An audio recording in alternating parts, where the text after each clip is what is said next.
ucapan puji dan syukur kehadirat Allah Subhanahu wa taala atas limpahan rahmat dan karunia-Nya.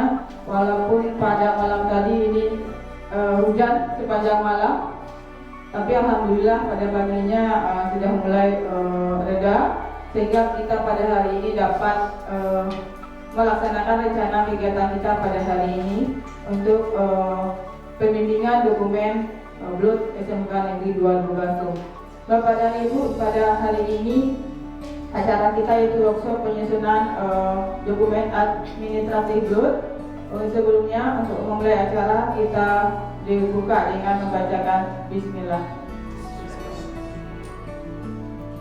Selanjutnya Bapak Ibu kita mintakan pengantar dari kepala sekolah yang diwakilkan oleh Bapak Azwar. Kepada Bapak kami persilakan.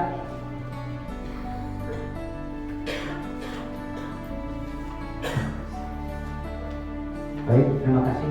Assalamualaikum warahmatullahi wabarakatuh.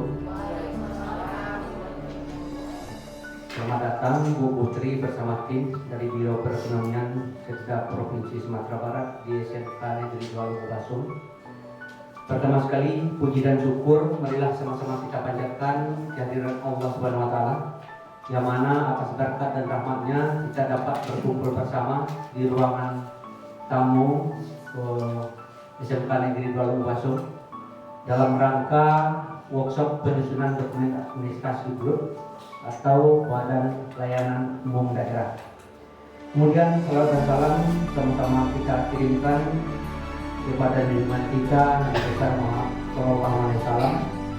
Yang kita hormati Bu Putri bersama tim dari Biro Perekonomian Provinsi Sumatera Barat.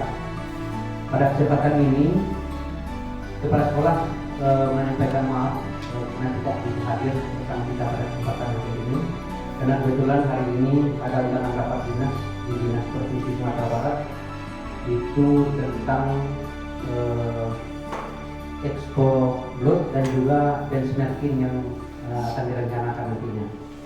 Kemudian pada kesempatan ini juga kegiatan ini merupakan suatu kegiatan program Pusat Keunggulan SMK Negeri 2 Lubasung di tahun 2022 ini. Kita berharap dokumen BLUT SMK Negeri 2 Lubasung ini dapat sempurna. Nah, pada kesempatan ini kita sudah mendatangkan narasumber yang sudah memang ini harapan beliau di Dinas Perekonomian. Kita berharap betul nanti SMK Negeri 2 Lubasung ini dokumen BLUT-nya itu sempurna sesuai dengan apa yang diharapkan Bu Putri sendiri dari Dinas Provinsi Sumatera Barat. Kemudian itu output yang kita harapkan pada kesempatan hari ini. Jadi hal yang paling kita inginkan itulah pada kesempatan hari ini. Mudah-mudahan ini menjadi kenyataan dan dapat ridha dari Allah Subhanahu wa taala. Mungkin itu saja pengantar dari saya. Kalau ada salah dan jangkar saya mohon maaf. Saya akhiri. Assalamualaikum warahmatullahi wabarakatuh. Assalamualaikum warahmatullahi wabarakatuh. Selamat pagi Pak Wakil Kepala Sekolah, Bapak Wakil Bidang Humas, Pak Wakil Bidang Humas. Kemudian selamat pagi Bapak Ibu guru di SMK Negeri 2 Lubasung. Biro Perekonomian itu fungsinya adalah memfasilitasi, mengkoordinasi terkait kebijakan dari PLUD ini. Jadi kalau Pak Kepsek dan Ibu pembawa acara tadi menyampaikan bahwa berharap output dari pertemuan kita kali ini adalah revisi atau koreksi dari dokumen hasil penilaian akhir yang lalu, dapat kami sampaikan bahwa Biro Perekonomian fungsinya adalah mengenalkan kembali PLUD ini seperti apa konsepnya kepada Bapak Ibu. Jadi semenjak Juni 2021 kami diberi tugas amanah untuk mengkoordinir seluruh PLUD yang ada di Provinsi Sumatera Barat, Bapak Ibu. Jadi tidak hanya di bidang pendidikan saja, tapi juga di bidang non pendidikan. Kalau yang sudah jalan PLUD-nya itu adalah bidang kesehatan Bapak Ibu. Jadi kalau provinsinya itu ada RSUD, kemudian ada Labkes, ada Balai Kesehatan Indra Masyarakat. Itu yang sudah berdiri di provinsi, yang untuk provinsi. Nah, kalau kabupaten kota itu ada nanti RSUD kabupaten kota dan ada puskesmas harusnya. Nah, kemudian kalau di bidang non pendidikan itu masih banyak sebenarnya Bapak Ibu. Ada lagi nanti yang kemarin sudah selesai hasil penilaian akhirnya juga adalah Rumah Sakit Parung yang di Lubuk Alung. Nah, itu baru selesai juga, sama hampir bersamaan dengan sekolah Bapak Ibu penilaian akhirnya.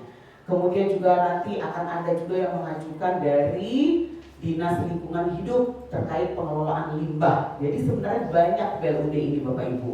Tidak hanya pendidikan, tidak hanya kesehatan, tapi yang penting dia adalah OPTD yang memiliki pendapatan. Nanti kita lanjutkan, silakan Bu.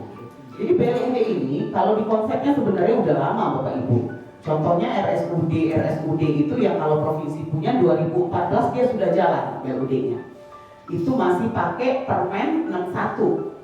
Nah, kalau sekarang orang menganggap bahwa BLUD itu baru karena mungkin belum paham aja sebenarnya gitu. Masih banyak pola pikir yang beragam tentang BLUD ini. Gak usah Bapak Ibu yang di sekolah, kita di pemerintahan daerah aja itu masih beragam Bapak Ibu. Konsepnya masih macam-macam. Ada yang bilang kalau udah BLUD nanti harus mandiri, semuanya lepas, ya kan?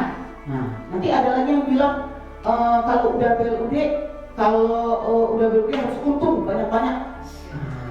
Jadi konsep-konsep yang seperti itu yang harus kita samakan dulu persepsi kita, pola pikir kita harus kita samakan dulu Bapak Ibu. Dan semua statement itu benar atau salah kita lanjut ke bagian berikutnya Bu Devi. Nah, ini kenapa kita harus pakai BLUD ini?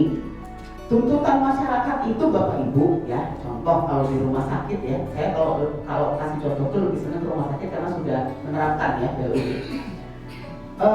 Misalnya mereka harus mengerjakan operasi di OK itu, di ruang operasi itu tiba-tiba lampu operasi itu mati atau ada alat satu yang tidak berfungsi. Antrian sudah panjang. Itu kan tuntutan pelayanan sebenarnya dari masyarakat. Jika menggunakan pola APBD, pembelian lampu operasi itu Bapak Ibu, kalau yang di atas yang di tengah itu bisa sampai harganya minimal itu 500 juta. Minimal 300 sampai 500 juta yang di tengah-tengah itu.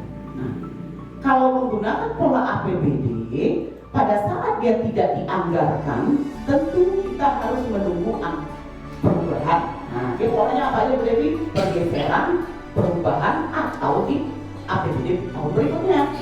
Harus kita anggarkan dulu.